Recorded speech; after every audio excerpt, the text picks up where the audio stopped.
Hey everyone, welcome back. Right now we're going to talk about point and figure charts. These are a fantastic way of charting market data, taking trend out. So very similar to swing charts where we either have a trend going up or we have a trend going down. And it's a great way of being able to analyze these as well. So let's just jump in. Just a couple of points quickly actually. We're going to talk about decision tree. We're going to talk about patterns and signals. You must memorize these patterns and the signals that come from them. There are a lot of questions on this type of material. It's very easy to for the examiners to test this type of stuff. And so there's always a lot of questions. You know, you can expect between 5 to 10 questions just on point and figure. So this is definitely an important area to know about. So a bit about the history. Our first known example of point and figure was in a book by Hoyle in 1898. He's there talking about the market, and at the end of it he has this note which I've reproduced here, and you can see that what they were doing back then was just noting down the numbers, or actually it was the round numbers of stocks. So if you imagine that these guys, they had the ticker tape, they were reading prices off, and as prices came in, you know, to try and write all of those on a chart was just too laborious. So what they developed was this idea of saying, let's just take the round number or the dollar amount of these shares and write them down. And then when they, like in this case here, if we jump across and look at this first column, let's just say that we started at 85, it went to 86.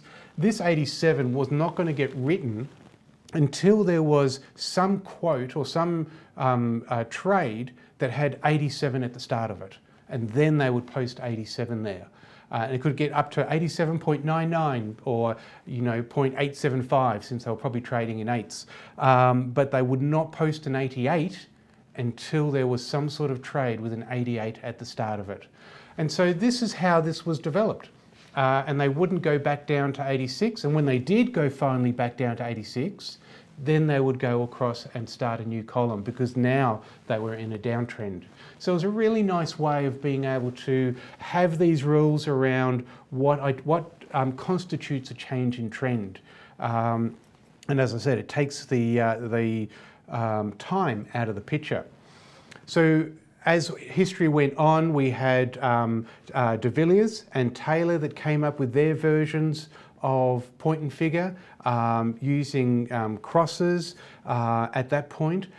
Still not 100% sure exactly when the O's for downtrends came in, but by the time that this book came out, Chartcraft by Cohen in the 1940s, it was well established that we have X's for going up and O's for coming down.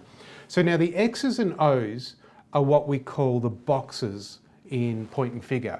And what is probably the most important thing that we need to know about is the box size and calculating the box size, etc. So let's have a look at this chart here. For some reason, just on this video, my grid has elongated, but in the notes that'll be a little bit clearer. So make sure you do reference the notes on this one as well. As I said, each X and O is on the chart is called a box.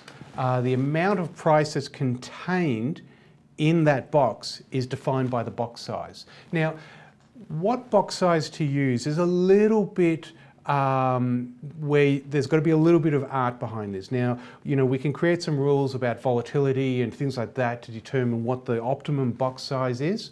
But typically, you know, you've got to look at this. You think of something like Priceline, which is trading at around $1,300, but it actually trades in cents. Whereas you compare that with a $40 stock, you know, maybe Harley Davidson, which is trading around $50 to $60. The box size you would use on those two charts is very different, but both of them trade in cents on the exchange. So we can't just take the minimum tick size for the box. We've got to look at each security that we're putting this on, and we've got to make a judgment. Most software packages, you know, Optuma included, will make a determination based on the range of the prices. You know, what is the best suggested box size, but often you need to go in and make some adjustments to that as well. In this case, we would call this a box size of $1. Basically, one of the things to really think about, and I know this is one of the learning objectives with point and figure, is that it's the box size that determines the sensitivity of the chart. Remember that we can only change trend when we have a box going in the opposite direction. So if we make our box too small, we're going to get a lot of whipsaw, as the market goes up and down, etc. So what we want to do is have a box size which is big enough that it makes it so that we're not going to post a new column of boxes until there's been almost like a confirmation of a change of trend.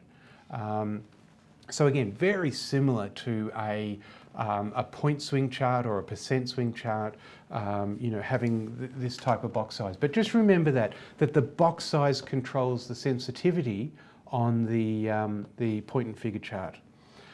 Continuing on there, new boxes can only be posted when the price has moved at least by the box size. So, in this example that we've got here, what if the price was 90.99 on this first column? So the price came all the way up here, but just didn't hit 91. Well, sorry, let me come up here. This X is drawn as soon as we've got a 90. So 90.0, we would have drawn this X in. Now, price goes up, up, up, up, up. Nothing changes until we cross the threshold and post something at 91. And then we would get a new box or a new X posted in this square here. You've got to remember with point and figure, and this is where a lot of people get tripped up on this type of stuff. The number here, so let's say 91, references the bottom of the boxes. So that means that it goes from 91 up to 91.999 or whatever the box size is. Just got to remember that, this isn't 91 up here, this is 92 now. So you've got to keep that in mind. As I said, you've got to choose the best box size which is appropriate for the security. So the next part of this is in the reversal count. Now, where this is getting a bit of extra complication, so we have the box size, but sometimes what we do is we say, well, I don't actually want to reverse just on one box size, a retracement of one box size. I want to reverse on a retracement of 3 boxes. So we would call that, in let's say it was $1, it'd be a 1/3 point and figure, meaning that we have a box size of $1 and we need 3 $1 boxes in the opposite direction before we are going to reverse price. And what it does is it allows us to really look at this and say, let's add an extra level of filter. Now, you could say, well, why not make a $3 box? Well, the problem with that is then that as prices go up, we're requiring it to go $3 before we post a new box. So we're not going to get too many boxes going up, and there's a lot of pattern work we do and things like that. So it's far better to have a smaller box size but require the 3 boxes for a retracement. And so that's what we do. If you wanted to calculate the price of the retracement that's needed, of course, well, that's just multiplying the box size by the number of boxes, and then you would have the reversal size. So I've got a couple of charts there. On my next slide, I'll just zoom in on all of these, and you can see some examples of what's going on here. So, in this case here, we have a $2 box size by a 1 box reversal. And so each one of these boxes is $2, and as soon as we've got 1 box in the opposite direction, we're reversing. So all of this, they're all IBM recent data, and you can just see how that plays out. Then over here, we've got a $2 box, but we need 2 boxes to reverse. And what you're going to notice is that you get this kind of whipsawing that can happen around here, where you're posting X's and then it goes down and you're posting an O and back up to an X and back down to an O. and you just get this whipsaw back and forth. By having the extra requirement that there's 2 boxes, you minimise all of that going on. And you can see that here that we don't have that so much. So it's a lot clearer, a lot easier. Then over here we have 2 by 3. Again, you know, what's the point to really look for is in all of these we've got this long downtrend going on, and you can see that at the different places here. So you can see that in the 3 it's there, in the 2 it's there. So as we increase our box size, our reversal count, what we're doing is making the chart smaller and smaller because the uptrend is maintained longer before it rolls over and becomes a downtrend. And so, you know, we get that improvement. Down here, I just wanted to contrast what we said before. So remember this top corner is $2 by 1 box. Well, this one down here is $1 by 2 box. And you can see that it's very different. You know, the whole pattern is quite different from what we had before. You know, the same sort of uptrends is visible there. You know, the long downtrend here. This is now twice the size because there's twice as many boxes being drawn on the chart.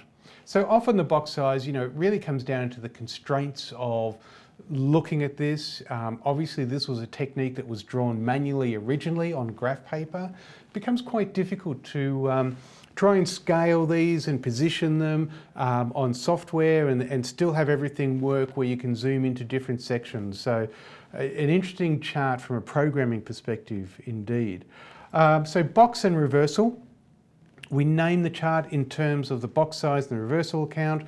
Like I said, you know, so this case it's a 5 cent by 1 point and figure. Typically, point and figures were constructed on the closing price. So in the earlier days, all they used was the closing price. Today, we're more inclined to use the highs and the lows, but most software will let you choose between that. One of the big things actually is gaps are ignored. So in a point and figure chart, you're not going to see a gap because the trend is just continuing as far as you're concerned. And so you don't get that information available. So if price was coming down, let's just say price was coming down from 100 down to 95 and then gapped to 90 and continued on. Well, that in between, that period from 90 down to, 95 down to 90 will still be filled with boxes. The box doesn't mean that something actually traded at that point. It's filling in the gap between where that trend started and where it finished. And so there's going to be full of boxes the whole way. So there's a bit of a decision tree here, a bit of a flow chart. We may need to zoom in just a little bit more so you can see that. But the idea is that we come in here and we're saying, hey, let's get the prices. What are we? Are we in X's or O's? So if we're in X's, is today's high at least one box higher than the previous high? Now, please remember that's not the previous bar high, like saying, is it higher than yesterday's high? What that's saying is at least one box higher than our current high on the column of X's, because we need one box above that. And it's got to be at least, you know, equal to or more than the box size. If it is, then we draw a new X.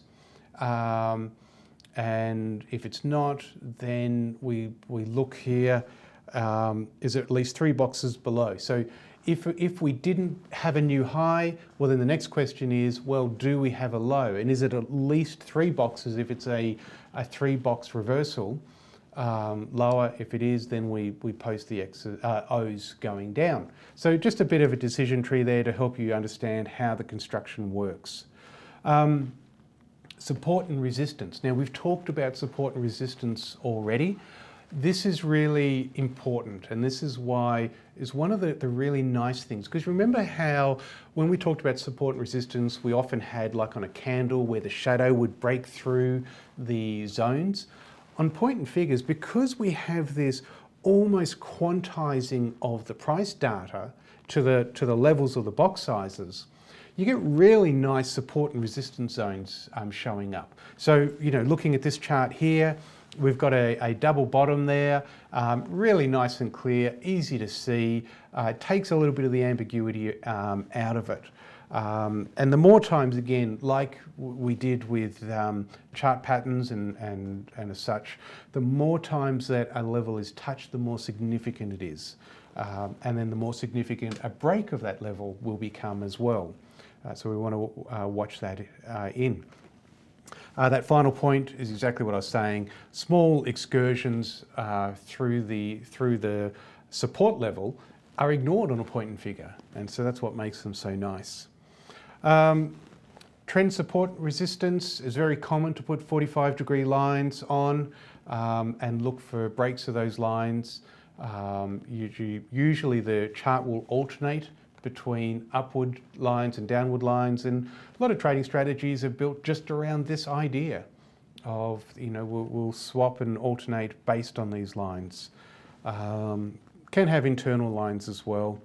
All right, so let's go talk about the basic signals of point and figure.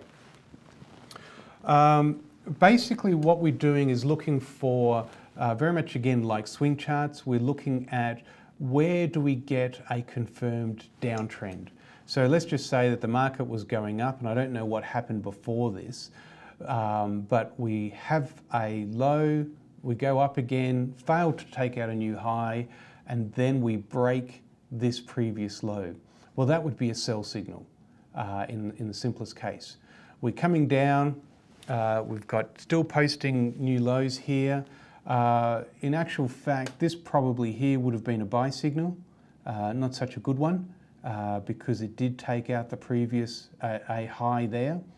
Actually, probably here we would have done it because it took out that high. And there's some more better patterns, but this is the simplest signal with point and figure.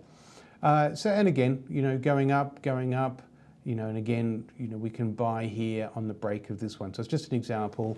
Every time you have X's going up, there's buy signals. So that chart has multiple buy signals. We didn't show them all, but yeah, it's an okay strategy. It's not fantastic.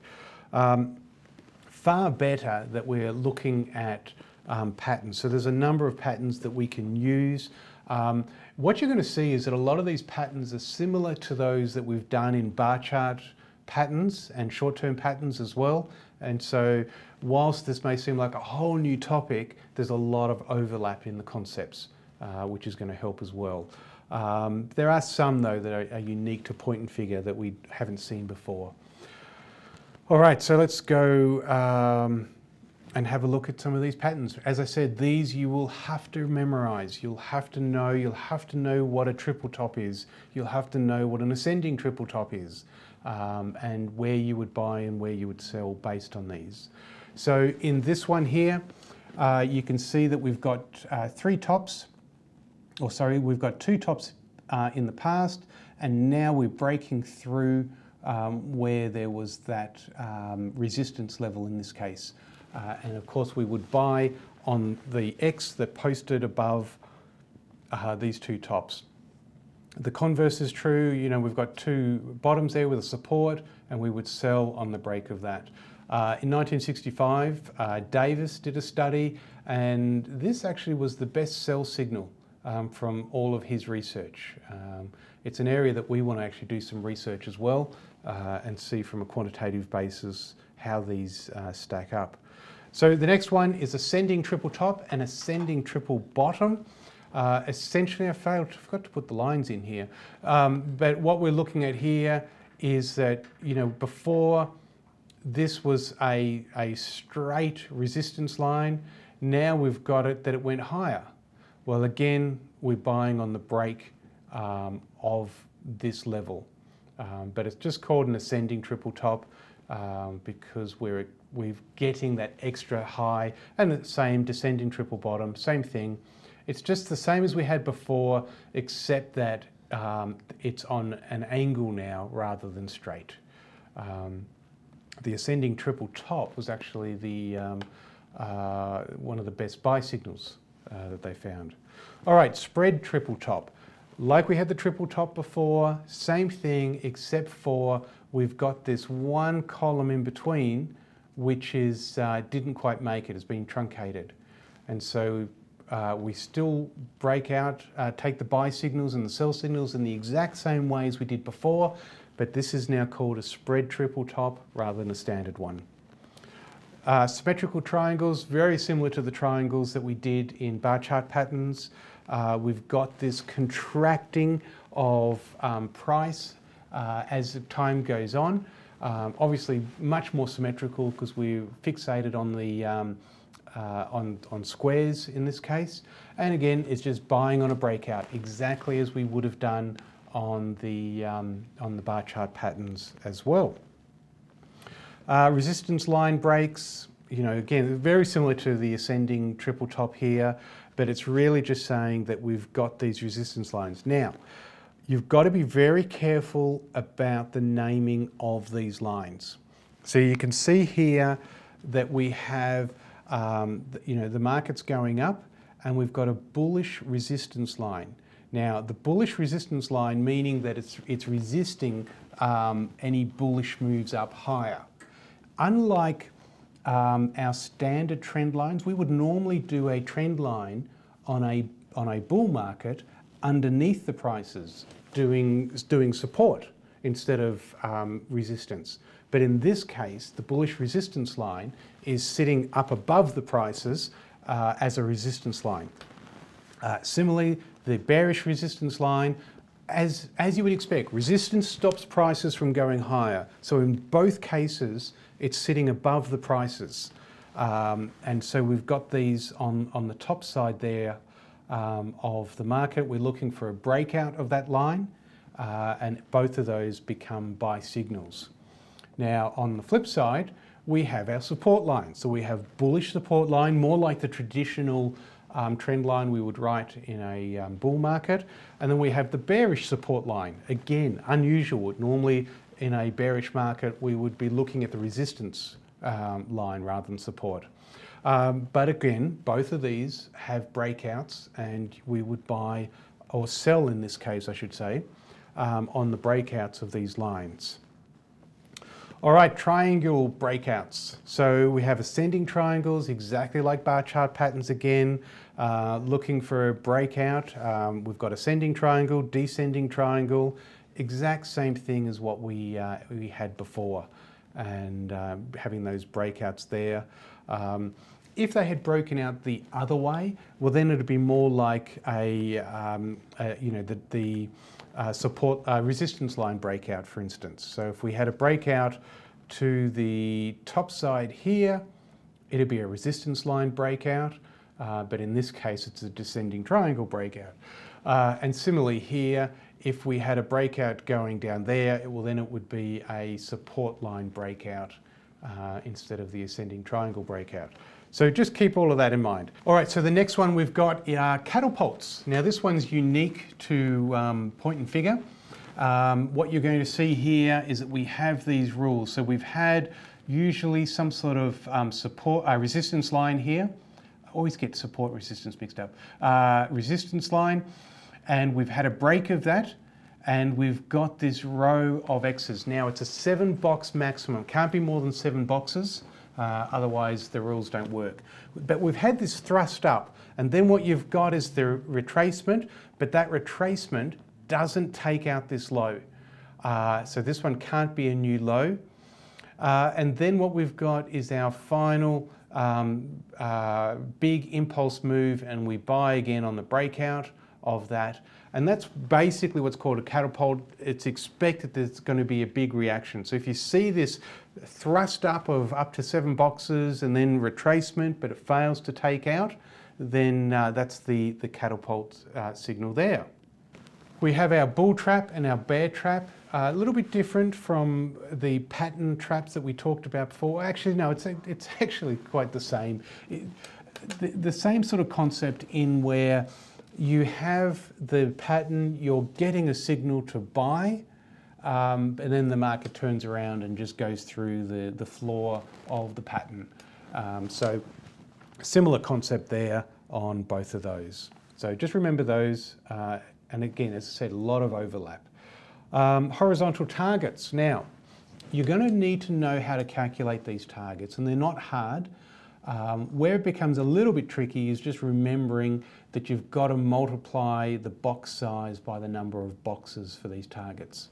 Now, this is a fairly big one. When we talk about horizontal targets, what we're looking for is a section in the chart where there's nice defined walls. So you see there's wall coming in here, and then we've got a wall there. It's a little bit obscured by the target line on this chart, but that's where we say, hey, there's a definite wall. So what we like to do is measure between those two walls, and then we develop our target from that. A great thing is software can do this all for you, but obviously you're going to have to do it manually in the exam. So what we've got from here across to there is 42 columns.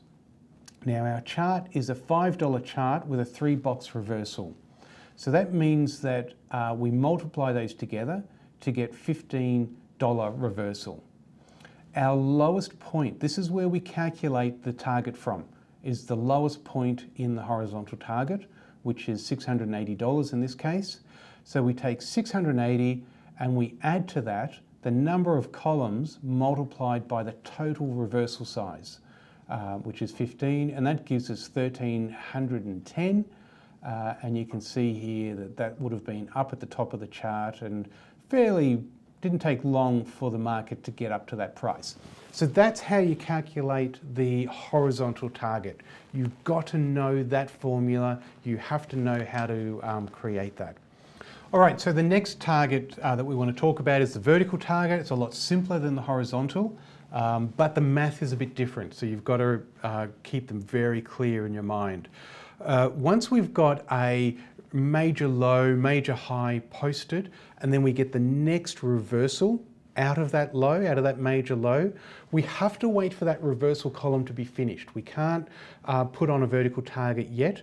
So, okay, in this case here, we have a major low set, so we've had a column of O's, then we get our column of X's. We can't put the target on until we start the next column of O's after that, because we need to know the size of that reversal for this calculation. And then what we're doing is we've noted down that there's 23 boxes in that reversal. Now the boxes are 25 cents each, so that gives us $5.75 as our reversal size. And then we've got a 3-box reversal count, and we use all of that to calculate the target. So the low of the O's down here is $9.50. So we take that reversal size. Now remember, this is where it can get confusing. On a vertical count, we're taking that whole size of that column of X's. So that was $5.75, and we still multiply it by our reversal count, which is 3 in this case. And that's how we come up with the vertical target, and you can see that there. And again, in this case, it got activated pretty quickly. And the converse for the low. So you can see the formula there and how it's created, but just keep that in mind. How you calculate that reversal size is different between horizontal and vertical. With vertical targets, we have a bit of naming that goes on. Established is a vertical target that's set but hasn't yet been reached. Activated is once it's been reached, and as in this case here. Failed is when price goes the other way and takes out that low. That would be a failed vertical target, and a new vertical target would have to be set. I'm not sure that you're going to be asked questions on that naming. We talked about the box size and how box size, you've got to think about what is the most appropriate box size. One of the ways that analysts solved that was, instead of using a fixed price unit, is to use percentage instead. Much like we do on logarithmic charts, where that's really percentages rather than percentage change, I should say, rather than price, and helps us look at long-term charts. Well, the same thing with point and figure. We can use percentages on this. Great thing is that it accounts for the volatility. Well, not so much the volatility, but it accounts for the price differential. So our example of Priceline versus Harley Davidson, Priceline then obviously would have a much bigger box size for a 1% than Harley Davidson would. And so it makes it easier when you're looking at portfolios of equities and jumping through and wanting to look at these charts to have it set as percentages. The advantage there is it's more consistent across history, and rising prices hold longer because as price goes up, it takes more of a reversal for a 1% before the swing's going to turn and post a new column. Relative point and figure is another one that's worth knowing about. So in this case, we have the relative price of dividing Microsoft by the S&P 500, and then we have a point and figure of that data set. And it's really, really good. And it's fantastic because when you're looking at this relatives and you want to say, okay, which one's the outperformer out of these two securities, then you can see that you've got that filtering that the point and figure gives. So it's not this back and forth all the time. And in fact, Tom Dorsey from Dorsey Wright, much of their system, and he's presented at the MTA, you can see the archives on this many times, but basically what he does, and part of his whole system that he created at Dorsey Wright, was to say, let's take every stock, compare it to every other stock on a relative point and figure basis. And if it's going up, it gets 1. If it's going down, if it's posting O's, it gets a 0.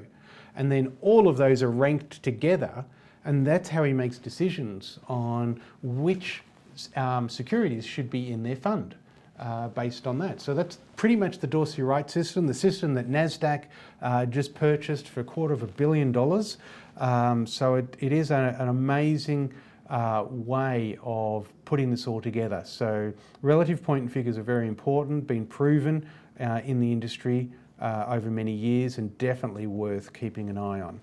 A couple of variations that we've got here. Sometimes on charts you'll see these numbers that are drawn. Basically they're showing the month. Sometimes depending on the package, it may not be capable of putting in multiple numbers, and so it'll go 1 to 9 and then A, B, C for October, November and December. You'll see that. Another one which is worth knowing about is this mixing X's and O's. So when you have a one box reversal, and we talked before about the whipsaw that goes on in the chart, you can actually set the software to mix the X's and O's. So you take this scenario here, and you can see that we get this situation where the X's and O's are on top of each other. Now, if price was just oscillating between those two levels but never breaking out, so it's almost like in a rectangle, if you like, nothing would happen on the chart. It would just stay there until we had a significant breakout either way, and then it would continue on. In this case here, you can see that we had one O here and then a series of X's. Well, again, you can see down the bottom that that's all in one column. So it's when you've got this one box on its own, that gets absorbed into the next column as well. So you often will see that from time to time. All right, so that's point and figure. You've got to be able to describe how they're constructed. You need to understand the importance of the box size and how the box size determines the sensitivity of the chart. You are going to get questions about that. You've got to understand how box size and reversal count work together in point and figure charts. Those signals, you need to memorize all of those signals, print them out, make sure you've got them and you can flick through them as you go, as you prepare for the exam. You need to be able to understand the horizontal target and the vertical target there. So that's point and figure. That's what you need to know for the exam. Thank you for watching again. We'll see you next time.